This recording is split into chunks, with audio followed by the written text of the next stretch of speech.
It's early morning, well, early for me, on the 12th of September. It was really cold this morning. It's like winter felt like it had just arrived, but the sun's coming out. I'm now on my way to Shropshire and the historic town of Shrewsbury, or Shrewsbury, depending on your sensibilities, to visit Column Lodge number 6900, and I'm meeting up with Mike Ager, who is a Suffolk Mason who moved to Shropshire a few years back. Looking forward to catching up with him as well. Speed check zone. Sorry about the average speed check zone. I'm doing the average speed, you'll be pleased to know. And I'm really looking forward to it. I hope you enjoy the video, and we'll see what happens later on. It took about 4 hours to get to Shrewsbury, and first stop was the magnificent Abbey. Well, here we are. This is quite a place. I've always liked visiting churches. There's always something really special about the atmosphere, the history, peace, the calm and tranquility. Apart from the fact, today in the Abbey, it's really rather busy. Lots of tourists, lots of chat going on. Lots of work going on. Just having a wander around. Show you some of the old tombs. Show you some of the old tombs. Beautiful carving. Oh, I'm jealous of this stuff. Really jealous of this stuff. I wish I was that good. These medieval scholars and masons, they did a good job. Really good job. After my look round the Abbey, I made my way to the castle, but unfortunately it was shut, which is a shame. I really like the castle.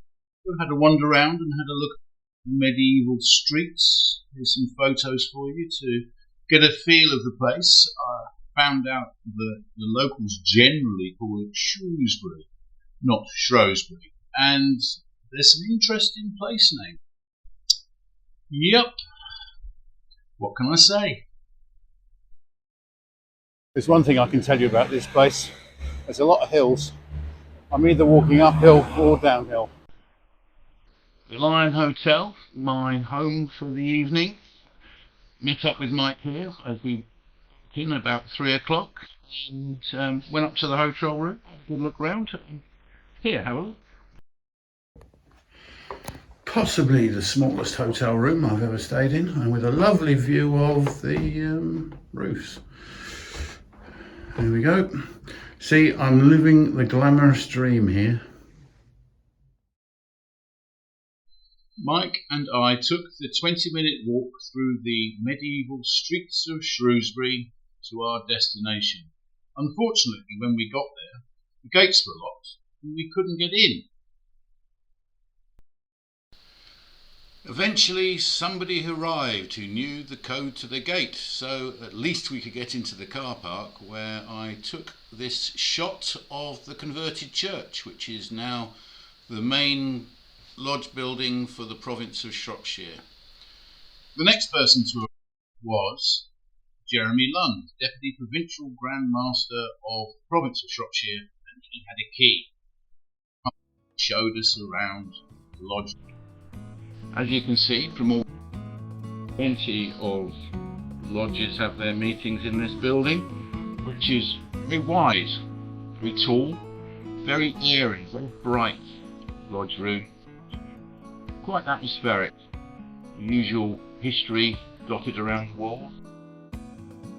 Provincial banner for the province of Shropshire, and some pictures, rather austere looking old masons from time gone by. We were also joined by worshipful brother Roger Mitchell, who was also a visitor to the lodge that evening, and Jeremy and he both knew their history and started pointing out some of the more interesting features of the lodge. He's the first worshipful master of the Salopian Lodge of Charity, which is number 117, which is the second oldest lodge that meets here. And he, in 1810, got the lodge underway, and that's his sword, his regimental sword underneath. He was a bit of a character. I don't think you'd really want to argue with him very much. But it is the only lodge which we have in Shropshire which worked under the ancients before United Grand Lodge of England. And of course it is all disputed, isn't it, whether it is in fact the oldest lodge? It isn't, there's no dispute. No. 262 is as of 1788. Yeah. No, there's no actual question about it. A more recent number, but they're older lodge. No, it's not that. There was a, wasn't it? It's because it came before the split, and I think the ancients did better out of the splitting of numbers in 1813 than the others did, and that's been a bone of contention ever since, and they still talk about it. The sword was actually pinched. They had some workmen in here, and it was hanging up in those days just outside that door there. And one of the brethren who was a police officer was involved in trawling through various weapons and things that had been found nearby. And they saw a little label which said 117. He said, "Oh, I know that number." And so it came back to us. Oh, that's good.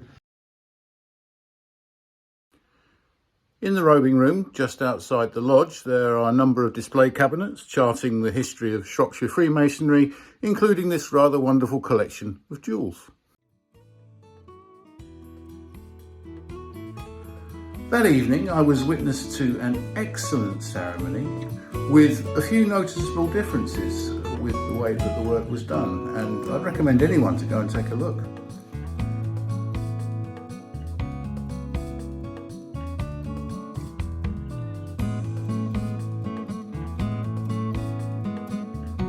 Those differences were nothing compared to what happened at the festive board. I still have no idea what was going on. I loved every minute of it. Great fun.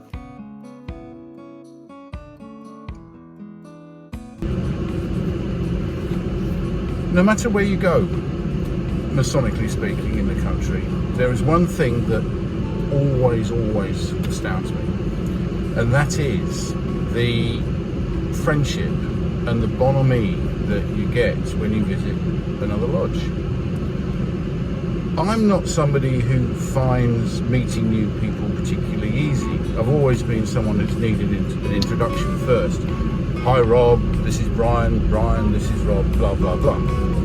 But going to a lodge,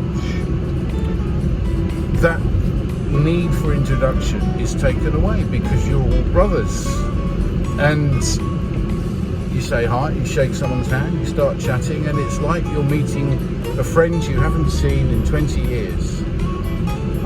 Loads to catch up on, loads of stories to tell and to listen to, and that's what makes visiting really special. So my trip to Shrewsbury was no different. The brethren at Column were so welcoming and so generous. They were very kind to give me the proceeds of that evening's raffle for my efforts for raising money for the festival, and I can't thank them enough. I really can't thank them enough. So